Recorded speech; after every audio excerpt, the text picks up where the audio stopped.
Dobrý deň prajem všetkým.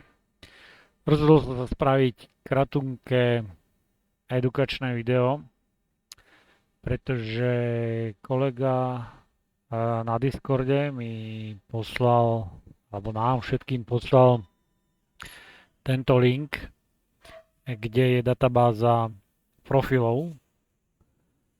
A na ten link, keď si kliknete, tak sa dostanete do takejto databázy profilov. Čo to profil je? Profil je napríklad profil krídla. Keď máme krídlo, rozrežeme a dostávame profil. Hej. Toto je len vyhľadávanie Wing Airfoil, aké máme typy profilov a tak ďalej a tak ďalej. Tých typov je strašne veľa. Zorientovať sa v tom je zložité.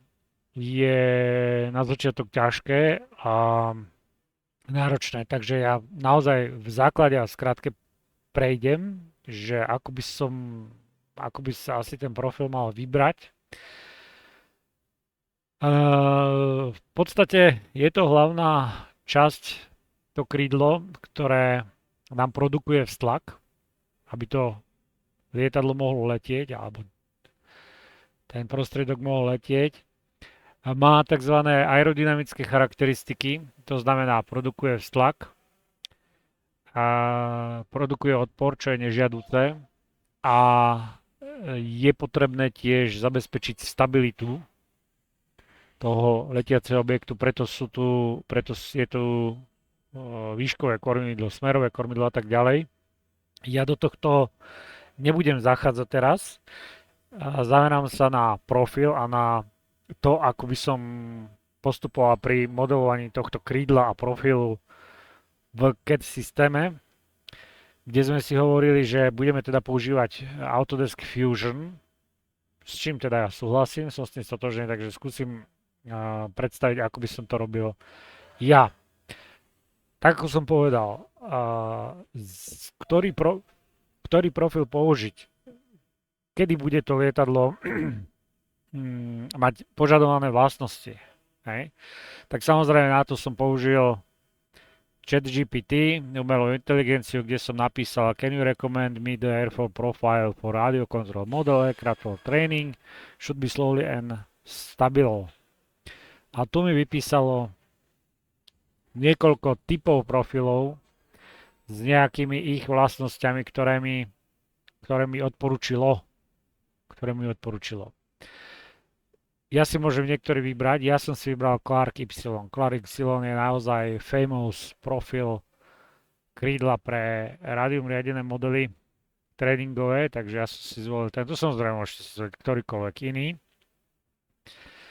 Takže tento Clark Y, CTRL-C a vložím do tej databázy, ktorú mi poslal kolega, kde nebude to len NASA profily, ale budú to všetky profily a dám search. A samozrejme, ten Clark Y prechádzal určitými modifikáciami a základ je tu. Hej, toto je základný, tak si na to kliknem. A tak ako som povedal, ten profil má aerodynamické charakteristiky, to znamená klopivý moment, tlak, odpor a tak ďalej, do čo ja teraz nebudem zasahovať a má nejaké geometrické charakteristiky.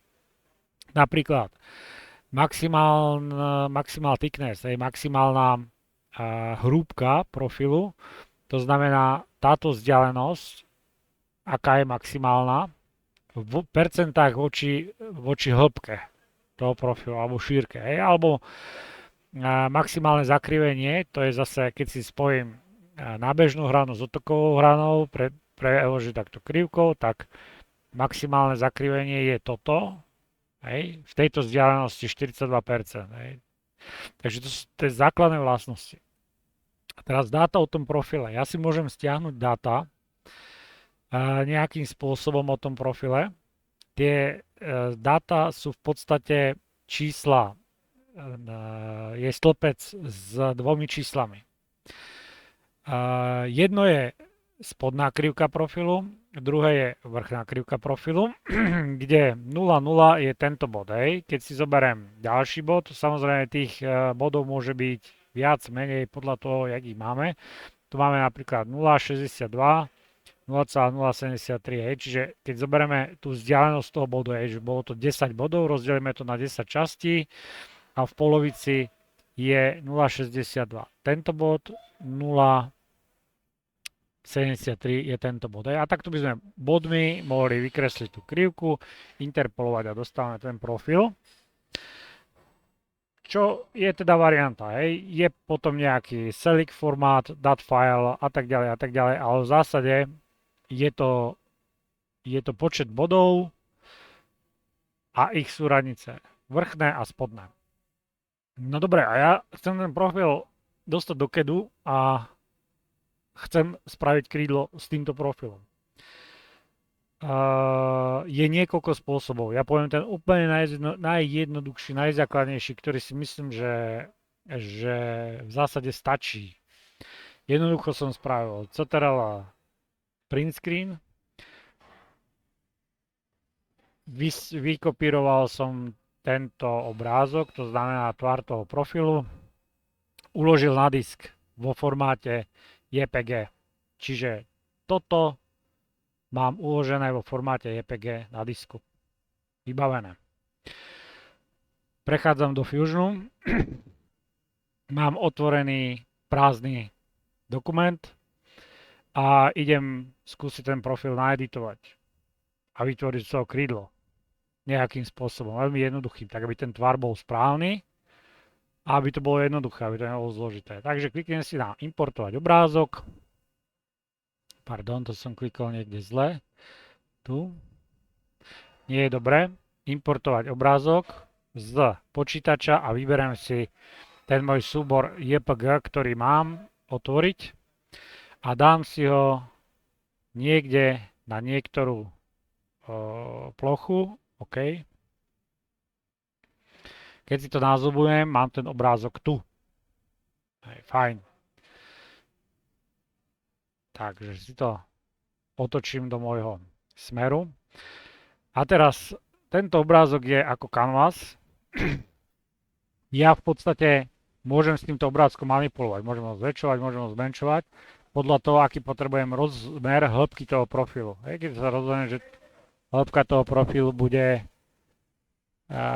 v pozadí mi hučí frezovačka a chalani po sebe zjapajú, ale to hádam zvládneme. Ja neviem, 200 mm, tak si dám edit a môžem to takto zväčšiť alebo zmenšiť, hej, podľa toho, aký chcem veľký ten profil, aby bola tá hĺbka. Teraz to riešiť nebudem, ukážem len, ako by som to editoval. OK, takže obrázok profilu mám tu a samozrejme je to voľná plocha. Začnem s funkcionalitou, ktorá je tu a je to funkcionalita form, aj create form.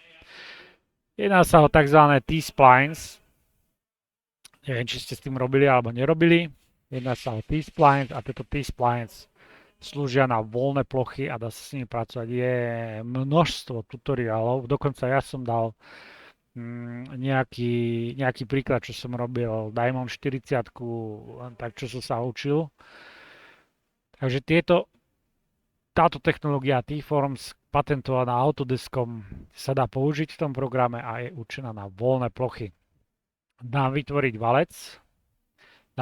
valec na tej istej ploche, na ktorej som dal robiť ten profil. S tým, že nechám rozdelený diameter na 8 častí, čo je fajn, dobre. A čo sa týka veľkosti, tak nechám rozdelený len na 2. To mi stačí. Na 2. A vytvorím valec. OK. Raz keď sa zarovnám, vidím vytvorený valec. pomocou T-Splines, ktorý vyzerá takto. No a samozrejme, teraz to môžem editovať. Na to editovanie sa využíva toto Modify, kde si môžem vybrať Selection Filter Body, kde si môžem vybrať Selection Filter hrany, plochy a tak ďalej a tak ďalej. Tá práca je naozaj v skutku celkom jednoduchá, zábavná, až by som povedal. A teraz, keď si dám vybrať plochy, vyberiem si takýmto spôsobom, si vyberiem tieto dva body, pretože keď som na to len takto klikol a posuniem to, tak vyberám len jeden bod toho valca. Ja to ukážem tu, hej. Ukážem takto tu, hej. Vybral som tento prvý bod toho valca, kdežto keď ja ten bod vyberem takto, hej, že z hora dole, tak vyberem obidva body a môžem si posunúť ten bod, kde ja chcem. S týmto sa tiež naučíte postupne pracovať. Toto je zmena mierky, toto je posúvanie. Takto keď dám, tak s tým môžem voľne posúvať a snažím sa okopírovať ten profil. Hej. Čiže tie body dám nejako takto. Sem bližšie, tento dám sem.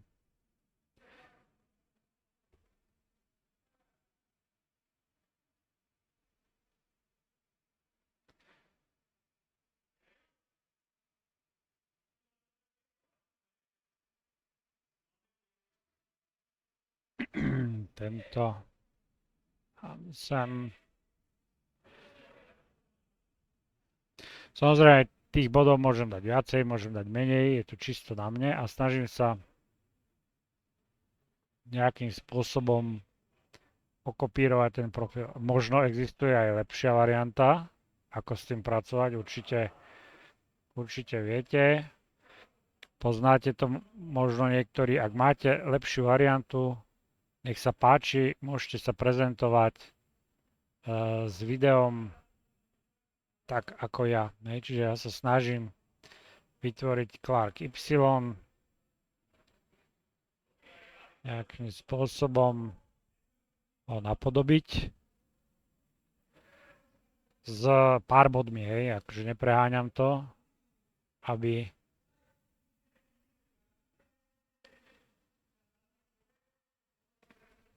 som sa nejak proste nezaciklil.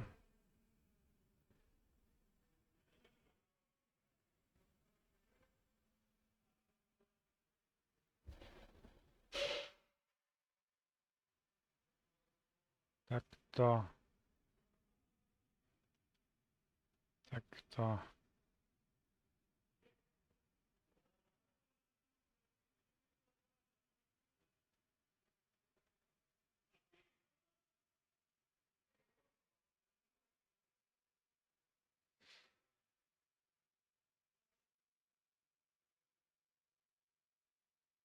Takto.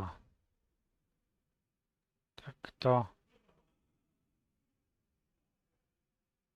Takto. Ako naozaj mám tu pár bodov a len tak som sa snažil ten profil nejakým spôsobom napodobiť. Tých bodov môže byť viacej, podľa toho je ten profil potom ten profil dôveryhodnejší a presnejší. No, tak a mám spravené krídlo. A prečo som použil tieto T-splines? Hej, potom ja môžem ďalej s tým pracovať. Hej, napríklad vyberem si Modify zase, vyberem si tieto body, to krídlo si natiahnem.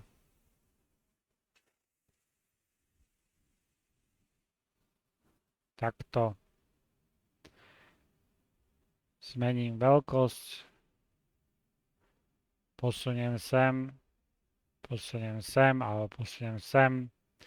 Hej, a môžem s tým krídlom editovať. Mám spravený profil, môžem to natáčať, môžem to spraviť negatívny uhol a tak ďalej a tak ďalej. OK. OK. A mám začiatok môjho krídla pre niečo. Čiže na pár klikov som spravil relatívne podobný tvar, ako je ten Clark Y, bez toho, aby som to nejako prežíval. A osobne si myslím, že na tie naše účely tento princíp celkom stačí. Hej, čiže toľko by som k tým profilom, k možnosťu, tým profilom a tak ďalej. Samozrejme, pokiaľ niekto chce byť dôsledný a to krídlo naozaj spraviť presne podľa tých súradníc toho profilu, podľa toho návrhu, tak je tu možnosť využiť túto kartu Utilities, Add-ins, Script and Add-ins, Fusion App Store a otvorí sa vám takéto okno a keď si tu dáte Wing alebo Airfoil, tak tu máte nejaké skripty, ktoré si môžete načítať, dokonca free, do Fusionu a môžete sa s tým zabávať a vytvárať tie profily úplne presne. Tak ako som povedal, ja osobne si myslím, že toto je postačujúce. Ten T-Spline je úplne perfektný na tieto účely, postačujúci a dá sa s tým spraviť krásny dizajn a dokonca dizajn taký, ktorý bude korešpondovať s potrebami, ktoré by sme potrebovali na pár klikov. Z mojej strany všetko. Pokiaľ máte nejaký návrh, čo by ste chceli vedieť viacej, a ja to budem vedieť vysvetliť, tak vysvetlím. Pokiaľ nebudem vedieť, skúsim niekoho nájsť. Pokiaľ nikoho nenájdem, budeme sa musieť potrapiť nejako inak. Prajem všetkým pekný deň a teším sa komunikácii na Discorde. Do počutia.